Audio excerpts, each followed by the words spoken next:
আগামী 1000 বছর পরে, 1000 বছর পরেও আমার পবিত্র বাংলার এই পবিত্র মাটিতে 1000 বছর পরের যেই সন্তান জন্ম নিবে, ও বুঝ হওয়ার পরে শহীদ শরীফ উসমান হাদি রাহমাতুল্লাহ আলাইহি এই ইমানদার যুবকের নাম বলবে।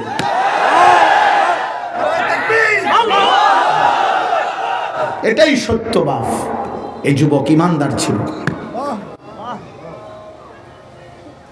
রাজনীতি বহুত জনে করছে, করে, দেশপ্রেমের কথা আরো বহুত জনে বলে, আধিপত্যবাদের বিরুদ্ধে কথা আরো কত জনে কতভাবে বলছে। কওনে লেগে কয়, বলার জন্য বলে, বক্তৃতার জন্য বক্তৃতা দেয়।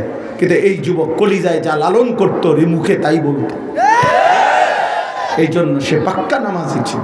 5 ওয়াক্ত নামাজ পড়তো, ফজরের নামাজ সহ 5 ওয়াক্ত নামাজ পড়তো। ফজরের নামাজ বন্ধুদেরকে ডাকতো, ফজরের ক্যাম্পেইন করত, ফজরের নামাজ সহ জামাতে পড়তো, আল্লাহর কোরআন পড়তো, হাফেজে কোরআন ছিল, মাদ্রাসার ছাত্র ছিল, বাবা আলেম ছিলেন, বড় ভাই আলেম, স্ত্রী পর্দানশীল, মা পর্দানশীল।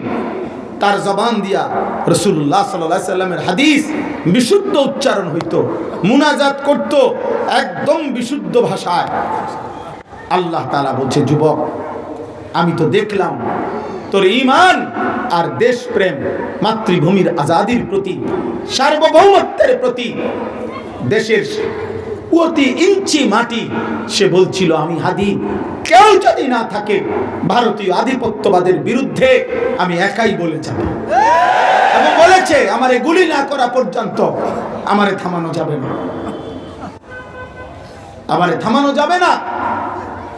আমি গতকালকে তার কবর জিয়ারত করছি। এই ইমানদার যুবক তো একসাথে ঈমান এবং দেশপ্রেম দুইটাই তার মধ্যে ছিল বাবা, একই সাথে। এই জন্য এই শহীদ শরীফ উসমান হাদি বলেছিল, আমি এবারের নির্বাচনে যদি সংসদ সদস্যে স্বতন্ত্র প্রার্থী হিসাবে যদি 500 ভোট পাই তাইলেও আমি সৌভাগ্য, কারণ আমি প্রথম দাঁড়াইছি। 500 ভোট চাইছে, 500 ভোট। আরশে আজিমের মালিক আল্লাহ বলছে, যুবক তোর সেজদার বরকতে, তোর ঈমানের বরকতে, তোর আল্লাহর কোরআনের বরকতে 500 ভোট না, আমি 18 কোটি মানুষের ভালোবাসা, চোখের পানি তোর জন্য দিয়ে দিলাম। সে চেয়েছে 500 মানুষের ভোট। আল্লাহ বলছে, যা, কত হাফেজ, কত আলেম, কত মুফতি, কত মুহাদ্দিস, কত তালেবে ইলম, কত বৃদ্ধ বাবা মা, কত বাচ্চা, এই ইমানদার যুবক 33 বছরের নওজওয়ানের জন্য কাঁদছে রে আব্বা। কত চোখের পানি ঝরছে তার জন্য, এখনো ঝরতেছে। কালকেও আমি দেখছি যারা যারা কবর জিয়ারত করতেছে সবাই কাঁদতেছে। একটা লোক দেখি নাই যে লোক এমনি তামসা করতেছে, ওইখানে সবাই দেখছি কাঁদতেছে, কাঁদতেছে।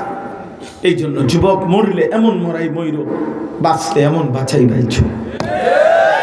নারী দেখতে দেখতে মইর না, উলঙ্গ ছবি দেখতে দেখতে মরে যাইও না, সেজদাবিহীন মরে যাইও না, সুদ ডাকাত হইয়া মইর না, সুদখোর নেশাখোর হইয়া মইর না, গাঁজাখোর ফুট্টাখোর হইয়া মইর না, চরিত্রবান লম্প, বেহায়া, মা বাবার অবাধ্য, মানুষের কাছে ঘৃণিত, সমাজের কোনো কামে লাগলা না, দেশের কোনো কামে লাগলা না, মাটির কোনো কামে লাগলা না, নিজের শাহওয়াত আর এই লজ্জাস্থানের চাহিদা পূরণ করতে করতে রাত শেষ করে দিলা, দিন শেষ করে দিলা। এমন অপদার্থ মরা মইল না আব্বা।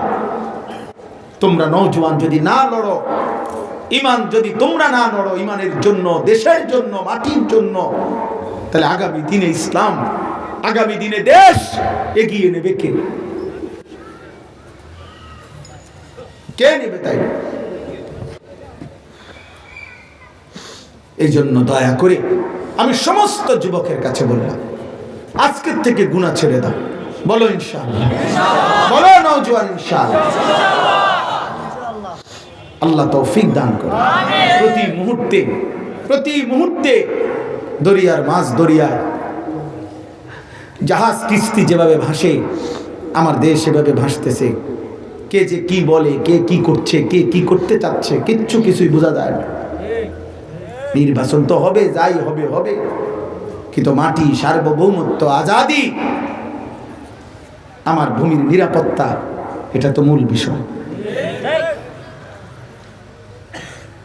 আমি তো ভাবি এটা আমগরও তো প্রতিদিন বলে, হুজুর সাবধানে থাইকেন, সাবধানে বইলেন, সাবধানে থাইকেন। আমি অনেকরে বলছি সাবধানেই আছি, বাকি সাবধান অসাবধান যাই করুক, যে গুলি করুক আর খুন করুক, গুম করুক আর হারিয়ে দেখ, যে যাই করুক, কসম খোদা শেষ পর্যন্ত আমারে আমার মালিকের কাছেই তো পাঠাইবে। তো আমার আল্লাহ ইনসাফ করবে। খালাস। শহীদ শরীফ উসমান হাদিকে গুলি করছে বেঈমানে, গুলি কইরা ইন্ডিয়ার কাছে তো আর জমা দেয় নাই, জমা দিছে কার কাছে? তাকে তো তার মালিকের কাছে পাঠাইছে। তো আল্লাহ তাআলা তাকে জান্নাতের বাদশা বানায় দিবে ইনশাআল্লাহ। এত চোখের প্রাণী বিধা যাবে না। এ মাটি ইমানদার যুবক ছিল, আছে, থাকবে। দুই চারজন কাপুরুষ, তার কারণে আমার জমিন ইনশাআল্লাহ ইমানদার মুক্ত হবে না ইনশাআল্লাহ। আল্লাহ তৌফিক দান। ওসমান হাদি ফজরের নামাজ পড়ত, আমার সবচেয়ে বেশি তার প্রতি দোয়া করছি আমি, আমার হৃদয়ের সবচেয়ে বেশি তার লাগা টান এসে ফজরের নামাজ পড়ত। ফজরের নামাজ আল্লাহ তৌফিক দান করে।